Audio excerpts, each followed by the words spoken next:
चलिए शुरू करते हैं। Rise of nationalism in Europe. जैसा कि अपने last time class 10th CBSE आपने चैप्टर पढ़ा था नेशनलिज्म इन फ्रांस। ठीक है, फ्रेंच रेवोल्यूशन करके आपने चैप्टर पढ़ा था। उसमें देखा था कि कैसे चेंजेस आए थे, ठीक है, बदलाव आया था। क्योंकि एक समय था कि वहाँ पे वंशवाद था, राजा का सिस्टम था, लुई 16 राज करते थे। फिर उसके बाद उनको एक दिन एग्जीक्यूट कर दिया गया, मार दिया गया। उसके बाद फिर कैसे बदलाव आए, कैसे ड्रास्टिक चेंजेस आते गए। तो आइए देखते हैं इस चैप्टर में, क्योंकि ये चैप्टर को रिलेट तो नहीं करता है, बट कहीं ना कहीं आपको चेंजेस यूरोप में भी देखने को मिलेंगे। The dream of worldwide democratic and social republic, the pact between the nations, a print prepared by the Frederick Sawyer in 1848। क्या एक सपना है कि जिसमें सभी देश क्या है अपने अपने राष्ट्रीय ध्वज को प्रेम करेंगे और सब एक दूसरे के प्रति घृणा नहीं रखेंगे और कहीं ना कहीं इक्वालिटी लाएंगे और कहीं ना कहीं डेवलपमेंट्स करेंगे। ठीक है, चाइना की तरह नहीं होंगे। चलो, चाइना को जैसे कि कोरोना वायरस का गिफ्ट सभी देशों को दिया, जिसके कारण से हम आज फेस टू फेस नहीं है। ठीक है, हम लोग क्या है, ऑनलाइन जुड़े हुए हैं। तो चलो बच्चों शुरू करते हैं। हेलो बच्चों, कैसे हो आप? मुझे लगता है आप सभी स्वस्थ होंगे और सुरक्षित भी होंगे, और अपने आप को सुरक्षित रखना इस वक्त बहुत बड़ा योगदान है समाज को सुरक्षित रखने के लिए। क्योंकि आप अगर सुरक्षित रहेंगे तो आप समाज का एक हिस्सा हैं, आप सुरक्षित रहेंगे तो आप परिवार सुरक्षित रहेगा, और परिवार सुरक्षित रहेगा तो कहीं ना कहीं समाज बचा रहेगा। ठीक है, तो आज आपको आपकी ज़रूरत बहुत ज़्यादा है इस समाज को। ठीक है, तो वो ज़रूरत को आपको कहीं ना कहीं उस अपने अपने आप को बचा के रखना है। अक्लमंदी का इस्तेमाल, अकल का इस्तेमाल करिए, बेवकूफ़ी ना करिए। विदाउट मास्क मत घूमिए, मास्क पहनिए, और घर से निकलना बहुत कम करिए, ना निकलिए, बाहर के लोगों से संपर्क में मत आइए। ठीक है, इसी कारण से कोचिंग क्लासेस और स्कूल बंद करा दिया गया है। ठीक है, तो चलिए आगे बढ़ते हैं। इन 1848 1848 में फ्रेडरिक शोर, a French artist, prepared a series of 4 print visualizing his dream of a world made up of democratic and social republics, as he called them। क्या है कि उसने एक सपना देखा और कहीं ना कहीं 4 पिक्चर्स बनाई, जिसमें उसने सपना देखा कि सभी देश जो है अपना अलग अलग, जो अभी कॉलोनी सिस्टम नहीं है, सब देश इंडिविजुअल इंडिपेंडेंट है और कहीं ना कहीं सोशल रिपब्लिक है, सबको बराबरी का अधिकार मिल रहा है। और ये सपना उसने देखा। ठीक है, उसको कहा क्या, मेड अप ऑफ डेमोक्रेटिक। किससे बना हुआ है वो सपना है? Democratic and social Republic. Democratic means लोकतंत्र जिसमें लोगों को अधिकार मिला हो, और सोशल रिपब्लिक मीन्स सबको बराबरी का अधिकार मिला हो। द फर्स्ट प्रिंट, फिगर 1, पहला प्रिंट क्या है, जो कि पहला फिगर आपको ऊपर दिखाया गया, जिसकी अभी हल्की झलकियां आपको देखने को मिल भी रही हैं, of the series shows that the people of Europe and America, men and women of all ages and social classes, marching in the long train and offering the homage to the Statue of Liberty as they pass by it। क्या है इसमें दिखाया गया है? America और Europe के लोगों को दिखाया गया है। वहाँ पे चाहे वो महिलाएं हों, चाहे वो पुरुष हों, चाहे वो बच्चे हों, चाहे वो बूढ़े हों, किसी के भी डिस्क्रिमिनेशन को ना देखते हुए सब लोग एक साथ ट्रेन की तरह चल रहे हैं और सरपास कर रहे हैं किसको? स्टैचू ऑफ लिबर्टी को। ठीक है, उसे एज अ क्या मान रहे हैं? स्टैचू ऑफ नेशनैलिटी मान रहे हैं। As you would recall the artist of the time of French revolution personified the liberty as a female figure।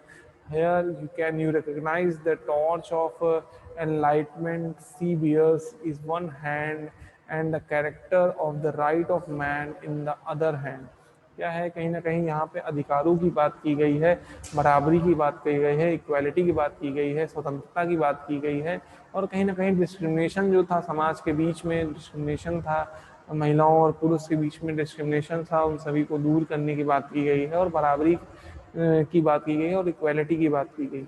Here you can recognize the torch of enlightenment। यहाँ पे आप देख सकते हो torch of enlightenment, जिसमें क्या है कि कहीं ना कहीं enlightenment मीन्स क्या, जिसमें आपको नॉलेज, ज्ञान मिल रहा है, बराबरी का अधिकार मिल रहा है, सब कुछ मिल रहा है।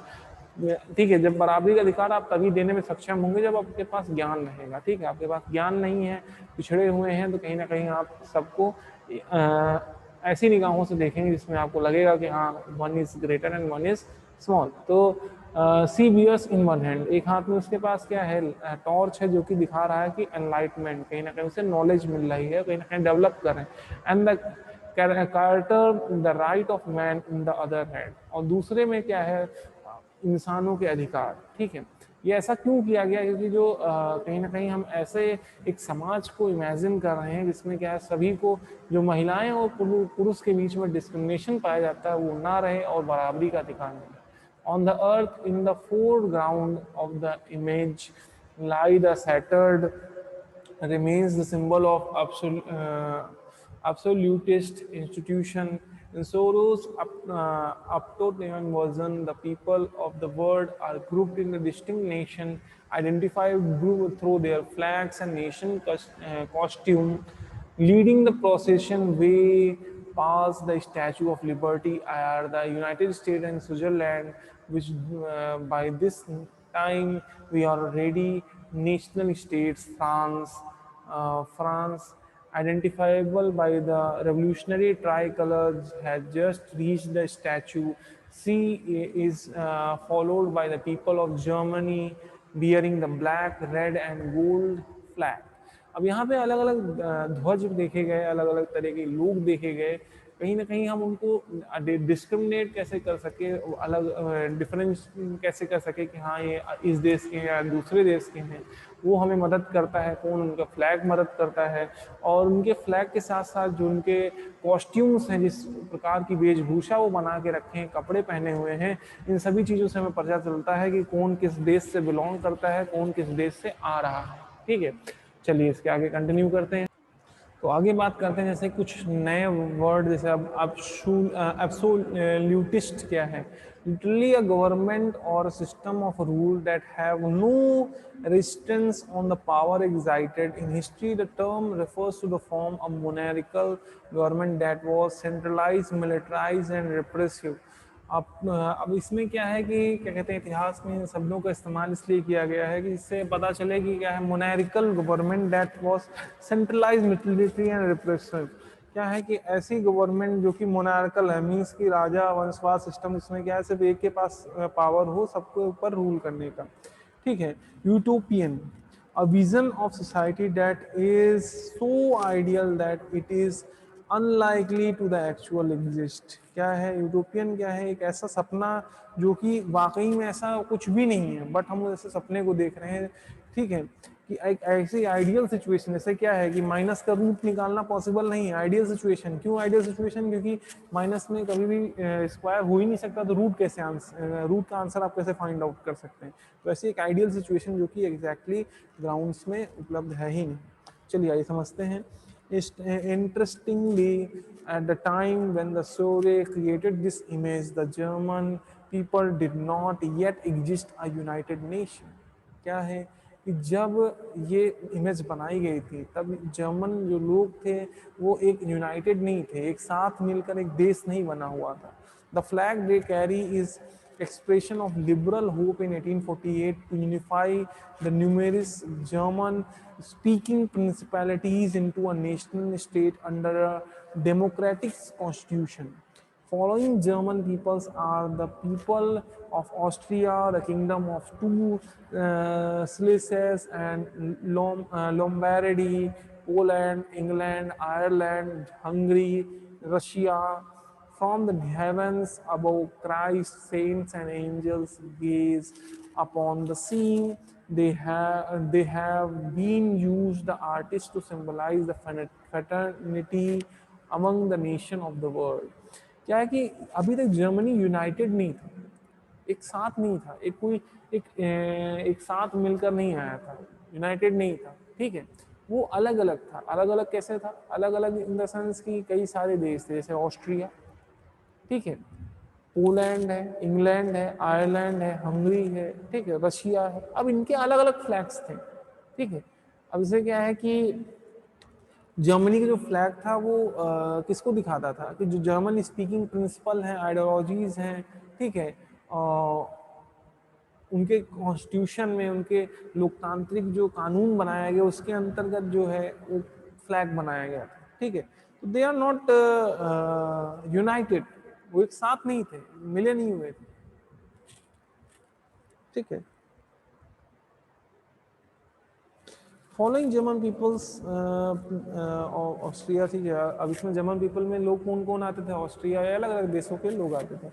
अब ऐसे लोग जो है कि किस जगह से बिलोंग करते थे जहाँ पे क्राइस्ट थे, बहुत बड़े बड़े संत वहाँ रहते थे, महात्मा रहते थे, ठीक है। वहाँ से एंजल्स जहाँ रहते थे, क्योंकि क्रिश्चियंस की बात करें, not we are discussing about Hindus और Muslims, okay. This chapter will deal many issues visualised by the shore in figure 1। हम कई सारी चीजों के बारे में समझेंगे जो कि स्वप्न देखा था शोरे ने, ठीक है। During the 19th century nationalism emerged as a force which brought about sweeping changes in the political and mental world of Europe। हमने जो एक सपना देखा था किसके? शौर्य के द्वारा। तो ड्यूरिंग 19th century, 19वीं शताब्दी के समय पर नेशनलिज्म आया, ठीक है। देशभक्ति की भावना जागी, और उसका कारण क्या था कि वो changes in the political and mental world of the Europe. पूरी तरह से राजनीति पूरी बदल गई, ठीक है। यूरोप की राजनीति बदल गई, ठीक है। सोच बदल गई, इसके आ जाने से, देशभक्ति की भावना आ जाने से। The end result of these changes was the emerge of the nation state in the place of multinational dynasties, empires and Europe. और इससे फायदा क्या हुआ? जो अलग अलग राज्य थे, अलग अलग साम्राज्य थे, अलग अलग देश थे, उससे क्या हुआ? एक सिंगल स्टेट बन के सामने आया, एक अलग एंटिटी बन के सामने आया, एक अलग देश बन के सामने आया, एक नेशन स्टेट बन के सामने आया। The concept and the practices of modern state is in which a centralized power exists, sovereign control over a clearly defined territory had been developing for a long period of time in Europe, but the nation state was one in which the majority of its citizens and not only its rulers came to develop the senses of a common identity and shared history or descent. This commonness did not exist in the time immemorial. It forged through the struggles, through the action of leaders and common people. This chapter will look in the diverse process through which the nation state and nationalism came into being in the 19th century in Europe। हम यहाँ पे देश के बारे में पढ़ेंगे, हम यहाँ पे उन सिचुएशंस के बारे में पढ़ेंगे जो कि जैसे कि हम जब अगर मान लीजिए एकजुट रहे। एक उदाहरण लीजिए, मैं कोई भी मध्यस्थता करने नहीं जा रहा हूँ ना, मैं कुछ कराने जा रहा हूँ। एक उदाहरण ले लीजिए, अगर भारत अखंड भारत होता, अखंड भारत मीन्स हम हिस्सों में विभाजित ना होते, जम्मू कश्मीर, पाकिस्तान, ईस्ट पाकिस्तान, वेस्ट पाकिस्तान, बांग्लादेश और हैदराबाद जैसे जो अलग अलग जो रीजन्स में हमें डोमिनेंस में तोड़ के गया था। कौन गया था तोड़ के? इंग्लैंड तोड़ के गया था। उसके बजाय अगर हम एक प्रॉपर एंटिटी होते, पूरा एक समूचा देश एक साथ होता, तो क्या आपको लगता है कि क्या डेवलपमेंट का स्टेज इतना ही होता? हम लोग डेवलप्ड होते, डेवलपिंग कंट्रीज ना होते, क्योंकि उस समय पे हमारे रिसोर्सेस बढ़ जाते, ठीक है। कराची से लेकर पाकिस्तान जितना भी जो है हमारे पास नेशनल सोर्सेस बढ़ जाते हैं, ठीक है। चाहे वो हमारे पास गोल्ड है, आयरन है, इन सभी चीज़ों का, कोल है, इन सभी चीज़ों के सोर्सेस बढ़ जाते हैं।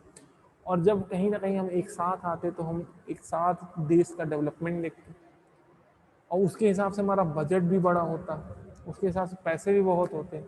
और कहीं ना कहीं आज हमें जो दूसरा देश, चाइना जैसा देश हमें डरा रहा है, हम डरते भी नहीं। जब नेशनलिज्म आएगा, नेशनलिज्म आया, पॉलिटिकल विचारधारा बदली यूरोप की, वहाँ की दिमागी सोच बदली, तो उससे फायदा क्या हुआ? उससे क्या हुआ कि एक चेंज आया। चेंज क्या आया? सब लोग एक साथ मिलकर आने लगे, डेवलपमेंट करने लगे, ठीक है। और ये सोचने लगे कि हाँ, हम सब एक हैं और हम एक चीज के लिए डेवलपमेंट कर रहे हैं। ये बहुत ज्यादा दिनों तक नहीं चल पाए, ठीक है। हम अपने इतिहास को याद करने लगे, हम ये कर सकते थे, हम ये कर दिए हैं, हमने डेवलपमेंट किए हैं, ठीक है। पॉसिबल है हम डेवलपमेंट और कर सकते हैं। तो ये सारा कुछ, ये सारा जो चेंजेस है, ये कब आया, कैसे आया? ये कहीं ना कहीं आया। ये किसके वजह से ये सारा कुछ आया है? कहीं ना कहीं आपने जो नेशनलिज्म की भावना आई, ठीक है, देशभक्ति की भावना आई, ठीक है। अब ये ज्यादा दिन नहीं चल पाया, इसका कारण क्या है? कहीं ना कहीं जो हमारे रूलर्स है वो चाहते नहीं थे ऐसा चले, ठीक है। क्यों नहीं चाहते थे? क्योंकि वो जानते थे कि अगर ये सारे यूनाइटेड हो जाएंगे तो कहीं ना कहीं ये डेवलप कर जाएंगे, और फिर उन लीडर्स का क्या होगा जो कि इन्हीं को बेवकूफ बना करके रूल कर रहे हैं, ठीक है। इन लीडर्स का क्या होगा जो इन्हीं को बेवकूफ बनाते रहते हैं, वो क्या करेंगे? उनका काम खराब हो जाएगा ना, उनका काम खराब नहीं होना चाहिए। इसीलिए तो क्या कहते हैं, हम यूनाइटेड नहीं हो सकते, नेशनलिज्म नहीं आई, ठीक है। हम आज भी कई भागों में German divided, Germany divided, nationalist की भावना नहीं रहेगी, ठीक है। अब क्या कहते हैं, जैसे एग्जांपल ले लो, अलग अलग स्टेट्स में विभाजित, ठीक है। जो सपना देखा गया था वो पूरा नहीं हो पाया, साकार नहीं हो पाया। अब एक सोर्स है कि कैसे, व्हाट इज अ नेशन, देश क्या है। In a lecture delivered at the University of Sorbonne in 1882, 1882 में जो यूनिवर्सिटी में एक लेक्चर दिया गया, उससे हमें इंफॉर्मेशन मिली है, इसके बेसिस पे हम और अध्ययन करते हैं इतिहास में, क्योंकि हमें इतिहास में ऐसा तो कोई व्यक्ति है नहीं जो कि प्रेजेंट है वो सारी चीज़ें बताता रहे कल जो हो रहे हैं, तो हमें सोर्सेज ही बताते हैं कि हाँ आगे क्या डेवलपमेंट, फर्दर डेवलपमेंट्स हुए हैं। तो आइए देखते हैं क्या डेवलपमेंट्स हुए। द फ्रेंच फिलोसफर एर्नेस्ट रेनन, जो कि इनका जीवन व्यापन कब से कब तक था, 1823 से लेकर 1892 तक, outlined his understanding of what makes a nation. उनने ये दर्शाया कि देश कैसे बनता है। The lecture was subcontinent published as a famous essay untitled क्यू एस्ट से क्वेंट नेशन। अब व्हाट इज अ नेशन, ये फ्रेंच अगर जर्मन भाषा में है तो व्हाट इज अ नेशन नाम से एक एसे भी पब्लिश हुआ था इसी लेक्चर के ऊपर, ठीक है। तो in this essay Renan criticise that the notion suggested by the others that a nation is found by a common language, race, religion और टेरिटरी। जो नोशन है, जो क्या कहते हैं, जो हमें बताता है कि हम एक देश बन सकते हैं, वो हमारा क्या है, एक सामान्य धर्म, एक सामान्य भाषा, एक सामान्य कलर और एक सामान्य राज्य, जो हमें क्या है, एक नेशन बनाता है, एक देश बनाता है। अ nation is culmination of a long past of endeavors, sacrifice and devotion। बहुत दिनों से जो बलिदान दिए गए, जो सैक्रिफाइस दिए गए, जो जान दी गई, अ हीरोइक पास्ट के ग्रेट मैन। अब जो जान गई, लोगों ने अपने बलिदान दिया, ठीक है, अपने आपको निछावर कर दिया, ठीक है। Glory that is a social capital upon which one base a nation idea. यही सब भावनाएं हैं जिसके ऊपर से हमारे ऊपर एक भावना आती, एक देश होने की भावना आती, ठीक है। जब हमारे पास सब कॉमन ग्राउंड्स होंगे तो हम डेवलपमेंट जरूर करेंगे, हम एक नेशन में डेवलप कर सकते हैं, ठीक है। तो to have the common glory in the past, to have the common will in the present, to have the perform the great deeds together, to wish to perform still more, these are essential for condition for being a people. अब एक साथ आने के लिए, group में आने के लिए कहीं ना कहीं हमें जो कुछ पास्ट में हुआ वो एक साथ करना पड़ेगा, जो आगे हम करने वाले हैं वो भी, हमारे पास जो ताकत है कुछ करने की, हमारे जो पास जो क्षमता है डेवलपमेंट करने की, वो भी एक समान होनी चाहिए, ठीक है, एक बराबर होनी चाहिए, ठीक है। और जो आगे चल के हमें नेशंस आइडिया के साथ डील करना, वो भी एक तरह होना चाहिए, एक सेम होना चाहिए, तभी हम डेवलप कर पाएंगे एक नेशन के रूप में, ठीक है। चलिए, to have the common glory in the past, उसी तरह से हम अगर स्थापन करना चाहें, स्थापना करना चाहें अपने आप को पास्ट में, इतिहास में, ठीक है। To have a common will in the present, बराबर की मानसिकता रखना आज के समय में। To have perform great deeds together, और कई सारी अच्छी चीजें साथ में करना। To wish perform still more, और ज्यादा करने के लिए ये मन में इच्छा रखना, इच्छा शक्ति। जैसे मैंने क्या कहा, आपको पढ़ने के लिए इच्छा होनी चाहिए, आप इच्छा है तो आप कुछ भी कर सकते हैं, IAS IPS कुछ भी बन सकते हैं। इच्छा नहीं है आपके अंदर, कोई जरूरत ही नहीं है कि आप कुछ करना चाहते हो, डेवलपमेंट करना चाहते हो, तो आपके पीछे आपके पेरेंट्स क्या, पूरी दुनिया लग जाए तभी भी आप डेवलपमेंट नहीं कर पाओगे, ठीक है। चलिए, तो अब आगे बढ़ते हैं। These essential condition of being a people, a nation is there for a large scale solidarity. It is existence is daily plebiscites. A province is its inhabitant, if any, has the right to be consulted in the inhabitant. A nation never has an real in, interest in annexing or holding on a country against its will. क्या है कि देखिए, nationality की भावना ये नहीं कि सिर्फ एक ही देश रहे, ठीक है। नेशनैलिटी का डजंट मीन्स दैट कि आप सिर्फ एक सिंगल देश रहें और बाकी सारे देश को नष्ट कर दिया जाए, ठीक है। इसका ये मतलब कतई नहीं है कि एक सिंगल देश रहे और बाकी के देश नष्ट कर दिए जाए। इस नेशनैलिटी का मतलब कि हम तब तक किसी दूसरे देश को छीनने की कोशिश ना करें, हम ये मन में विचार रखें ही ना कि हमें दूसरे देश को कैप्चर करना है, उनके पावर्स छीनने हैं, उनको सप्रेस करना है, उन्हें दबाना है, ऐसी कोई भी विचारधारा हमारे अंदर नहीं आनी चाहिए। A nation never has any real interest in annexation. कभी भी कोई भावना रहे ही ना कि हाँ कुछ छीनने की भावना हो, और holding a country against it will, या किसी देश को कब्जा करने की भावना हो बिना उसके इच्छा के, ठीक है।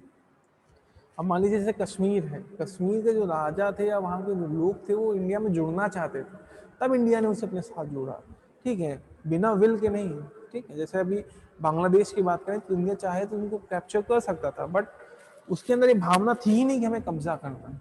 इसके अंदर ये भावना थी कि हाँ जो जुल्म हो रहे हैं, जो सितम हो रहा है, उससे उसे आज़ाद कराना है, ठीक है।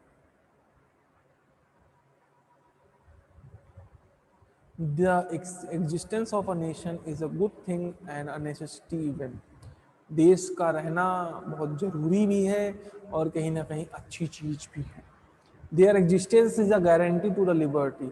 उनका रहना ये बताता है कि कहीं ना कहीं आज़ादी रहेगी, स्वतंत्रता रहेगी, लोकतंत्र रहेगा, which would be lost if the world has only one law and only one master. और वो सब खत्म हो जाता अगर सिर्फ और सिर्फ एक कानून होता और कहीं ना कहीं सिर्फ एक देश होता। अब आइए देखते हैं French revolution and idea of nationalism.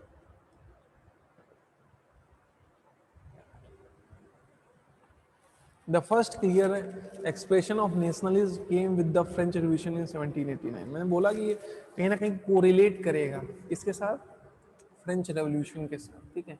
तो जो नेशनलिज्म की भावना आई वो कहीं ना कहीं कब आई हमें, वो आई हमें जब फ्रेंच रेवोल्यूशन आए, फ्रांस में क्रांति आई 1789 में, 1789 में।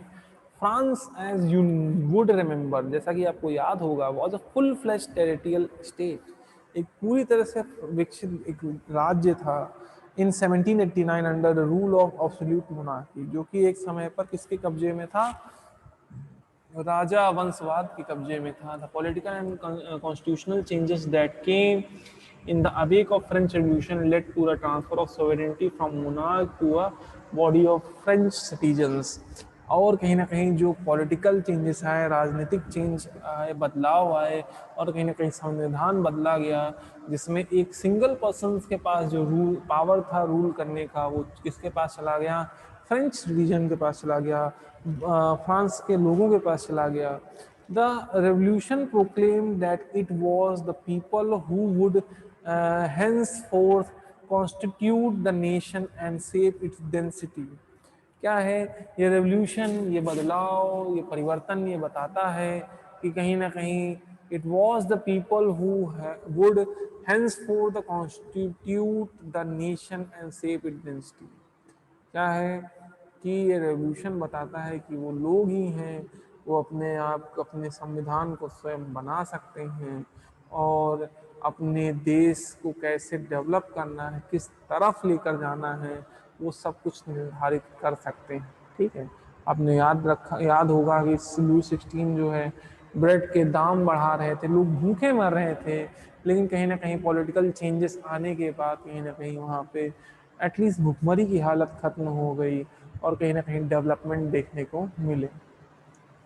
From the very beginning, the French revolutionaries introduced various measures and practices that would create a sense of collective identity among the French people. और स्टार्टिंग से आप जब से आप देख रहे हैं, फ्रेंच रिवॉल्यूशन को देख रहे हैं, बदलाव देख रहे हैं, क्रांति देख रहे हैं, तब से कहीं ना कहीं आपको चेंजेस देखने को मिलेंगे, आइडियाज मिलेंगे, ठीक है, जिसमें बदलाव किया जा रहा है, बहुत तेजी से बदलाव किया जा रहा है और कहीं ना कहीं सभी लोगों को जोड़ने का काम किया जा रहा है, फ्रेंच पीपल्स को जोड़ने का काम किया जा रहा है। जैसे आइडिया ऑफ ला पैरेट्री मीन्स द फादरलैंड, ला सिटोयन द सिटीजन, फादरलैंड मीन्स की अपनी जन्मभूमि, सिटीजन मीन्स की हमारे नागरिक, सबको एक साथ जोड़ने का काम करना शुरू किया गया। The notion of United community enjoyed the equal rights under the constitution. और जब हमारे अंदर ये भावना आई कि हम बराबरी करेंगे, एक साथ आएंगे, तो हमारे अंदर ये भी भावना आई कि सबको बराबरी का अधिकार मिलना चाहिए। A new French flag the tricolour was chosen to replace the former royal standard. अब एक नया फ्लैग बनाया गया, एक नया ध्वज बनाया गया, जिस ध्वज को बनाया इसलिए गया था जिससे जो पुराना ध्वज था, जिसमें कहीं ना कहीं आपको किसका इस्तेमाल किया गया था, और रॉयल्टी को दिखाया गया था, कहीं ना कहीं राज्य को दिखाया गया था, राजा को दिखाया गया था, उसको रिप्रेजेंट किया गया था, उसको कहीं ना कहीं हटाने के लिए काम किया गया।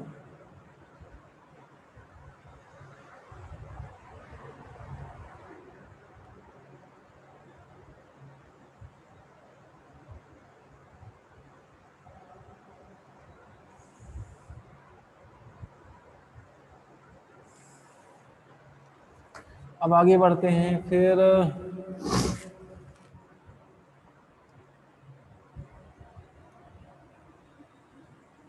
The state generally was elected the body of active citizen and renamed the National Assembly। और कहीं ना कहीं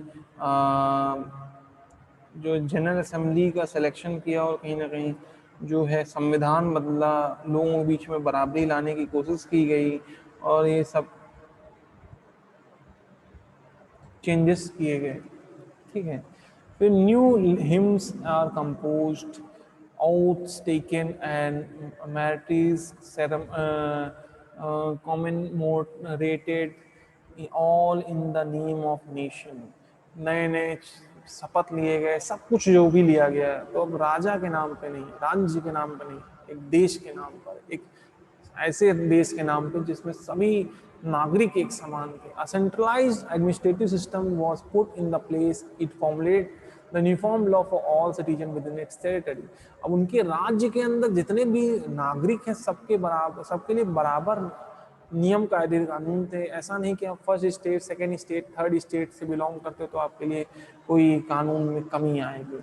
internal custom duties and dues were abolished and a uniform system of weights and measures was adopted। और जो ये taxes लगाए जाते थे, अंदरूनी टैक्स, वो सब हटाए गए और कहीं ना कहीं सबको बराबरी से तौलना शुरू किया गया। मीन्स वेट मेजरमेंट ये सब जो है सही तरीके से अडॉप्ट किया गया। इसी कारण से ही है आप मीटर, किलोमीटर सब में मेजर कर पा रहे हो, ठीक है। Regional dialects were discouraged and French as it is spoken and written in Paris became the common language of the nation। जो अलग अलग राज्यों के अलग अलग हिस्सों की भाषाएं थी, उनको हटा करके एक कॉमन लैंग्वेज डिक्लेयर किया गया, जो कि कौन सा था, वो फ्रेंच थी। और वही बोलना शुरू किया गया, लिखना शुरू किया गया पूरे देश भर में कॉमन नेशन को बनाने के लिए।